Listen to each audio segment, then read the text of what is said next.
네, 자유한국당 박대출입니다. 김진태 의원과 같이 기자회견장에 왔습니다. 내일 본회의에서 회기 결정 안건의 필리버스터 무제한 토론에 대해서 말씀드리겠습니다.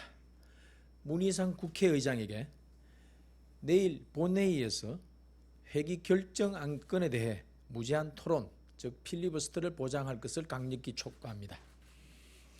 문 회장이 언론 인터뷰에서 이 안건에 대해 필리버스터를 불허하겠다고 합니다. 사실이라면 명백히 국회법 위반입니다. 직권 남용죄를 포함해서 모든 법적, 정치적 책임을 피할 수 없을 것입니다. 임시국회 회기 결정의 건은 본회의 안건입니다. 모든 본회의 안건은 무제한 토론, 즉 필리버스터 대상입니다. 당연히 회기 결정건도 안건이만큼 필리버스터 대상입니다. 다시 말해 무제한 토론, 필리버스터는 모든 안건에 적용되는 국회의원의 무제한 권리입니다. 국회의장도 거부할 수 없는 무제한 의무입니다. 문희상 의장에게는 필리버스터 거부권이 없습니다.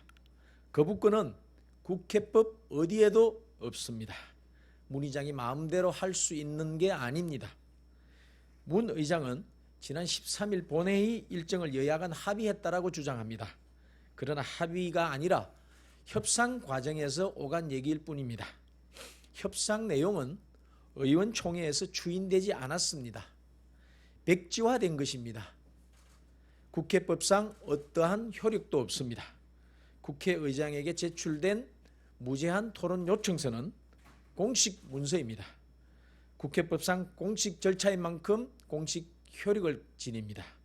구두 협상에 우선하는 것은 당연한 이치입니다. 문 의장이 필리버스터를 거부하는 논리는 궤변이고 어불성설입니다. 유령을 사람이라고 우기는 꼴입니다. 쪼개기 임시국회에서 날치기 하겠다는 꼼수는 단 한 수의 무용지물이 됩니다.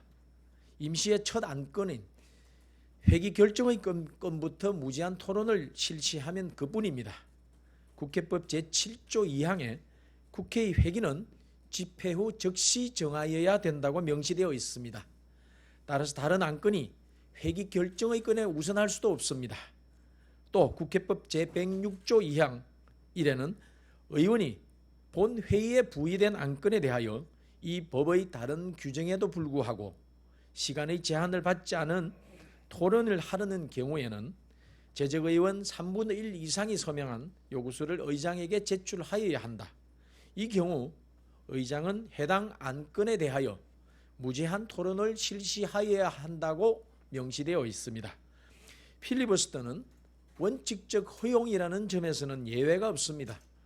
유일하게 예산안과 예산부수법안의 경우 동조 10항에 시점을 기준으로 하는 예외 조항을 두고 있을 뿐입니다. 12월 2일부터는 필리버스터 없이 지체 없이 표결하도록 되어 있습니다. 즉 12월 10일까지는 필리버스터가 허용됩니다. 필리버스터를 종결하려면 제정의원 3분의 1 이상의 서명으로 토론의 종결 동의를 의장에게 제출하고 24시간이 지난 후에 무기명 투표로 표결하되 제적의원 5분의 3 이상의 찬성으로 의결하도록 되어 있습니다. 심지어 무제한 토론이 진행되는 동안에는 의사 정족수인 제적의원 5분의 1에 모자랄 경우에도 종결할 수 없을 정도로 무제한적인 권한을 부여하고 있습니다.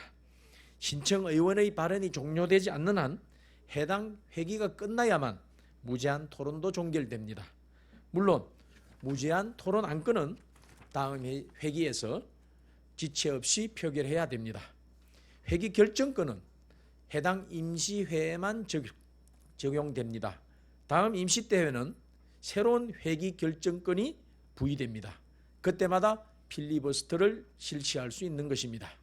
즉 일회용 임시회 꼼수는 그때마다 일회용 필리버스터로 제압할 수가 있습니다. 더불어민주당은 지금이라도 쪼개기 임시회 꼼수를 버리고 30일 임시회 회기를 보장해야 합니다. 그게 국회법 정신이고 국회법 명문입니다. 지금 국회는 선거법, 공수처법 등 일의 악법이라는 매우 엄중한 사안과 맞물려 있습니다. 문 의장의 책임은 매우 엄중함을 직시하시길 바랍니다. 그 죄는 결코 가볍지 않습니다. 헌정사에 씻지 못할 우를 범하시지 않기를 부탁드립니다.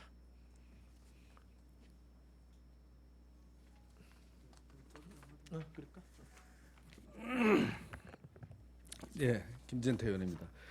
국회법 106조의 2에 이 무제한 토론의 대상은 본회의에 부의된 안건입니다. 부의된 안건. 거기에 어떤 제한도 없습니다. 뭐 회기 이거는 그 대상이 아니다. 국회의장이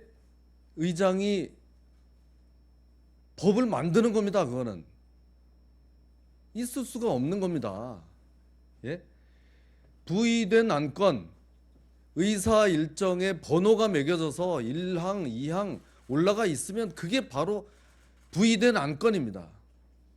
그걸 의장이 자기 혼자 독단적으로 해석을 해서 이건 되고 저건 안 되고 법을 만드는 거 혼자서 그냥 혼자만 국회의원입니까? 있을 수도 없는 일이고요. 여기에 대해서도 안건으로 인정해서 토론했던 전례도 있습니다.